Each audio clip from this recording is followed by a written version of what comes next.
This is Democracy Now!, democracynow.org. I'm Amy Goodman with Juan Gonzalez. This week, as much of New York City is under an air quality alert, activists are demanding Democratic Governor Kathy Hochul reverse her shocking decision to cancel New York's congestion pricing plan weeks before it was set to start. Hochul abruptly halted the plan she'd long advocated for, which would have charged cars and trucks a fee between $15 and $36 to enter Manhattan. The governor defended her decision Sunday on MSNBC. What are we doing to our residents, our citizens?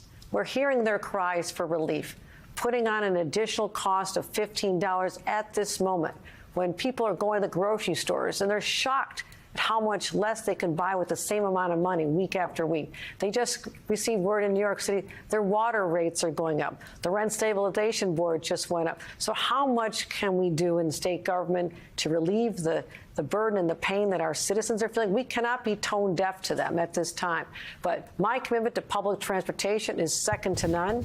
But the governor's refused to provide details about exactly how she plans to fund the Metropolitan Transportation Authority, or MTA, now that it faces a $15 billion shortfall in its budget that would have been raised by congestion pricing and used to improve accessibility and fund expansions of the city's mass transportation system relied on by low-income residents to work, take their kids to school, and so much more. This week, members of the MTA board are meeting to address service reliability and station accessibility without those funds. Meanwhile, climate advocate Bill McKibben described the governor's abandonment of the program, which would also reduce air pollution and fossil fuel emissions, one of the most aggressive anti-environmental actions ever undertaken by a Democratic governor. The outrage over Hochul's decision spans generations. For more, we're joined by two guests. David Jones is with us. He's an MTA board member, also president and CEO of the Community Service Society of New York, which focuses on the economic advancement and civic participation of low-income New Yorkers. And we're joined by Keanu Arpels-Josiah, a climate activist and organizer with Fridays for Future NYC. We welcome you both to Democracy Now! David, let's begin with you. Thank you so much for taking time from this three-day meeting of the MTA board. Can you respond to the governor? She has said that, this just hurts too many people, but what people is she talking about? Who does congestion pricing help?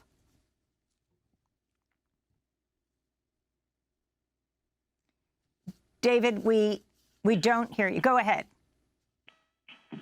This may not work. Yeah, it's working.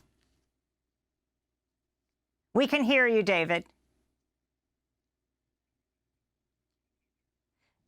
David, we don't hear you. We'll come back to you. Let's go to our next guest, Keanu Arpels-Josiah. When you heard the governor speak and cancel this program that she had long advocated for, as had the governor before her and beyond, what was your response? It was outrage. I mean, this is a program that Governor Hochul, as you mentioned, has spent the past 5 years advocating for, and all of a sudden, just weeks away from its implementation, just weeks away of the traffic, of the cameras, the toll cameras coming on in Lower Manhattan, she completely reversed it. And that completely fits with the governor's general policy on climate. She's been failing our generation on climate across the board. In her State of the State address back in January, she only spent one sentence of the hour-long address talking about the climate crisis, and that fits with the amount of action her administration has been doing on climate. We're talking on primary day. This is a primary in Colorado, but also here in New York. Very significant. She canceled this just before this primary. But if you can talk about the climate effects, today we wanted to have two generations on, from David Jones, an icon here in New York, to you, Keanu. You just graduated from high school. You're wearing a pin that says climate can't wait. You're for your age, you're going to be 19 tomorrow, a longtime climate activist, which is amazing. What does congestion pricing have to do with the climate? Yeah, so the climate crisis, as we know, is here and now. As you mentioned, the air quality in New York City is getting worse and worse, and we know that we're at a dire point in the climate crisis. The UN head of climate recently said we have 2 years left to save the world, and that is not exaggeration. In New York City, we're the third biggest emitting city in the world, and 25% of our emissions come from vehicles. So that's what congestion pricing aimed to tackle. It aimed to begin to cut down those emissions. It aimed to begin to actually meet our climate goals. We know we have to reduce emissions by 50% by 2030 here in New York State, and we're far, far below that. So congestion pricing aimed to begin to do that. And with Governor Hochul's cancellation of this program and her failure on climate across the board, she continues to refuse to sign critical climate legislation to make fossil fuel companies pay their fair share, like the Climate Superfund Act. And she's failing our generation across the board. And it really brings us to a moment where one of the biggest blue states in America, New York State, one of the biggest economies in America, is failing on this issue of climate. And my generation is horrified.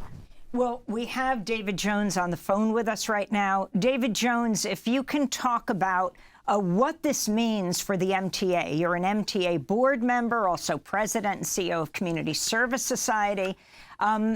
You're talking about billions the MTA is losing. Who would have gained from congestion pricing, David? Congestion pricing was passed in 2019 by the legislature, signed by the governor at the time, Andy Cuomo. And up until about a week and a half ago, it was about to be implemented at the end of this month. It was going to mean a tremendous boost to the capital needs of the MTA, in not only subways and buses, but the Long Island Railroad and Metro North. And basically, it was only going to capital. So this was going to be state of good repair, as I've said repeatedly, so the wheels don't fall off. But also the Second Avenue subway, something that had been promised to the people of Harlem decades ago. It also was going to mean making accessible, pursuant to numerous lawsuits, ADA accessibility for the handicapped. And all of that now has been put into question. But it also, obviously, as your speaker before me mentioned, not going to deal with the congestion that's in the central business district in New York, which leads to trucks, buses, and cars idling for literally hours and spewing out fumes that impact air quality. Both David and Keanu, I have to confess to you, I have long been a skeptic on the congestion pricing in the decades that it's been proposed in New York City for two reasons I'd like you to respond to. One, Keanu, on the pollution issue, why not just do what Mexico City has done for decades, which is limit cars coming into the metropolitan, into the city by license plate numbers. And Mexico City sharply reduced its pollution as a result of that kind of policy. And David, to you, I respect you immensely, but the MTA is notorious for wasteful spending of billions of dollars on capital projects. How are we to expect that the new revenue from a regressive tax, largely on working class and middle class people, is going to make the MTA more efficient in its use of public dollars? Yeah. So I'd like to respond to that first, if I can, just on your presumption that the tax is mostly a regressive tax on lower and moderate income New Yorkers. It's, first of all, not a tax, it's a toll, right? And second of all, that is not bared out in the statistics.